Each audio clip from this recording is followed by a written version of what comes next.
अपना धर्म अपनाइए, बाबा साहब को पहचानिए।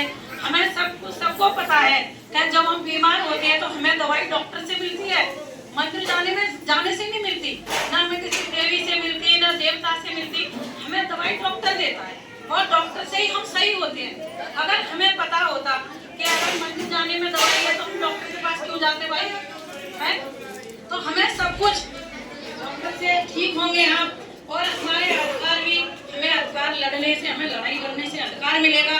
हमारा मंदिर जाने से कभी भला हुआ नहीं होगा। हमारा सिर्फ क्या होता है, अपमान। मंदिर जाने से भी हमारा अपमान है।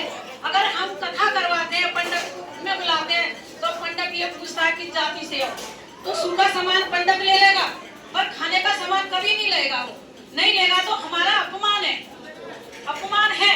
हम लोग अपना जानबूझ के अपमान करवाते हैं, अपना सम्मान खत्म करवाते हैं, फिर हम उसी काम को दोबारा अपने घर में करते हैं। हमें ऐसा नहीं करना चाहिए।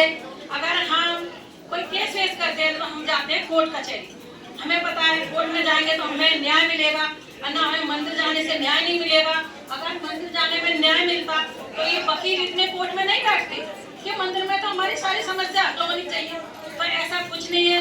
मैं हाथ जोड़कर विनती करती हूँ बहनों से, बहनें अपना धर्म अपनाएं, अपनी रास्ता अपनाएं। जो कुछ मिला है हमें बाबा साहब की देन है। हमें तो कहीं बोलने का अधिकार नहीं था, अच्छे कपड़े पहनने का अधिकार नहीं था, हमें खाने का भी अधिकार नहीं था। भाई हमारे साथ तो बहुत अन्याय हुआ है, अन्याय हुआ है, हिंदुवाद में हुआ है ना। तो अब जब हमें ज्ञान नहीं था, हमने करवाया, और अब हमें ज्ञान है, तो हमें ऐसा कुछ नहीं करना चाहिए। मैंने बाबा साहब को बड़े मन से माना है और जिंदी रहूंगी, जब तक मानती रहूंगी। मैं भी ये चाहती हूँ बहन मेरी जैसी बने। हमें कहीं भयभूत नहीं है, जो कुछ है हमारे दिमाग में डर।